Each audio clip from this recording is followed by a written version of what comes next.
হ'ব নালাগে।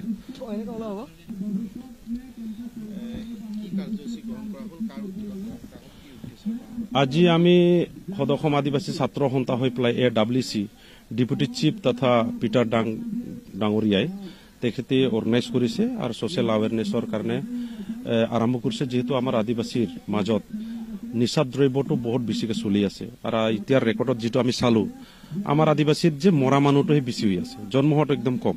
যদি এইটো কণ্টিনিউ চলি থাকে তেতিয়াহ'লে আদিবাসী ইয়াৰ পৰা নাইকিয়া হৈ যাব। এইটো এটা বিৰাট ডাঙৰ মানে ৰিক্সি আৰু এটা বহুত ডাঙৰ এটা মানে কি ক'ম, বহুত ডাঙৰ এটা বেমাৰ সোমাই গৈছে আমাৰ সমাজত। আৰু আমিও সদস্য আদিবাসী ছাত্ৰ সন্থা বহুত আগৰ পৰাই লাগি আছো মদ বন্ধ কৰাৰ কাৰণে, কিন্তু আমি বহুত পুলিচ প্ৰশাসনৰ সহায় লৈছো, তথাপি কিন্তু পাৰা নাই।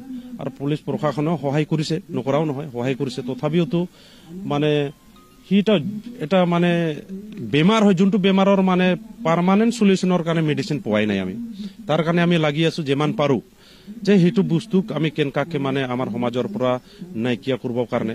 আজিৰ পৰা বহুত বছৰে হ'ল, তথাপিওতো অলপ কণ্ট্ৰল কৰিব পাৰিলে বহুতখিনি ভাল হ'ব। যিহেতু নিচাৰ দ্ৰব্যত ক'লে বহুত বস্তু জড়িত হৈ আছে। আমি যদি কয় ড্ৰাগছ, মদ, ভাং, কানি, বহুত বস্তু আছে, গাঁৱলীয়া চেৰেপ বা গাঁৱলীয়া মদ, সেইবিলাকো তাতে পৰি যায়। তো কিছুমানে কালচাৰেলি ড্ৰিংকছ বুলি কয়, কালচাৰ ড্ৰিংকছ বুলি কয়, ছ'চিয়েল গেডাৰিং বুলি কয়, ছ'চিয়েল ড্ৰিংকছ বুলি কয়, সেইটো এটা বাহানা লৈলে তাক আৰু ডাইৰেক্টলি আমি হস্তক্ষেপ কৰিব নোৱাৰোঁ। তাৰ কাৰণে আমি চৰকাৰকো আৰেকবাৰ আপিল কৰিব খোজো আৰু এবাৰ, যে চৰকাৰো আমাক এইটো ক্ষেত্ৰত সহায় কৰিব লাগে। নহ'লে ইয়াত জাতিৰ কথা আহি নপৰে। আৰু সেই নিচা দ্ৰব্য বস্তুটো জাতিক চাই পেলাই অহা বস্তু নহয়, এইটো যিকোনো মানুহ খালে সেই মানুহ মৰিবই, আৰু আজি নহয় বা এদিনৰ পিছত হ'লে কিবা হ'ব। গতিকে যিটো অপাৰেশ্যন বা যিটো মিছন আৰম্ভ কৰিছো মানে নিচা দ্ৰব্য কণ্ট্ৰল কৰাৰ কাৰণে, ইয়াত আমি সদায় অসম আদিবাসী ছাত্ৰ সন্থা সদায় থাকিম, আৰু ইয়াৰ ক্ষেত্ৰত আমি সদায় সহযোগ কৰিম।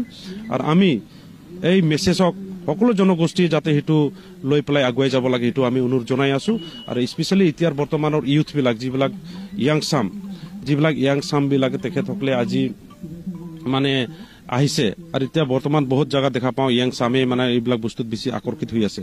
তো গতিকে সেইবিলাক বস্তুৰ পৰা যদি এতিয়া য়াং জেনেৰেশ্যন যদি মানে সাৱধান নাথাকে বা ইয়াৰ ওপৰত মানে এটেনশ্যনত নাথাকে, তেতিয়াহ'লে কালিলৈকে কিন্তু ভৱিষ্যত আমাৰ অসমৰ ইউথৰ কাৰণে বহুত বেয়া।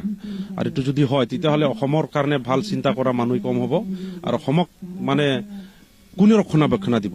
তেতিয়াহ'লে ইয়াত এটা বিৰাট ডাঙৰ মানে এইটো নেক্সট কৰোণা ভাইৰাছ বুলি এইটো ক'ব পৰা যায়। গতিকে মই বিশেষ নকওঁ, যিটো প্ৰগ্ৰাম হৈছে বহুত ভাল হৈছে, আৰু এইটো প্ৰগ্ৰাম আমি গোটাই অসমত কণ্টিনিউ কৰিব লাগে। ইয়াত সকলো জনগোষ্ঠী, সকলো জাতীয় সংগঠনবিলাক সমৰ্থন কৰিব লাগে, আৰু বহুতে সংগঠনবিলাক কৰি আছে, এইটো ভাল কথা। ইয়াক আমি কণ্টিনিউ কৰি থৈ থব লাগে। যিটো মানুহ জন্ম পালে বেমাৰ হ'ব, বেমাৰ হোৱাৰ ভালো আছে, তো ঠিক তেনেকেই মানুহ যিহেতু আছে, মানুহৰ কাৰণে সেইটো হৈছে, আৰু মানুহে সৃষ্টি কৰা বস্তু হয়। গতিকে মানুহ যদি ইচ্ছা কৰে ইয়াক নাইকিয়া কৰা, শেষ নকৰিলেও ইয়াক কণ্ট্ৰল কৰাটো পৰা যাব, সেইটোৱে আমাৰ বিশ্বাস। এই বিশ্বাসকে লৈ পেলাই আমি আগবাঢ়ি আহিছো।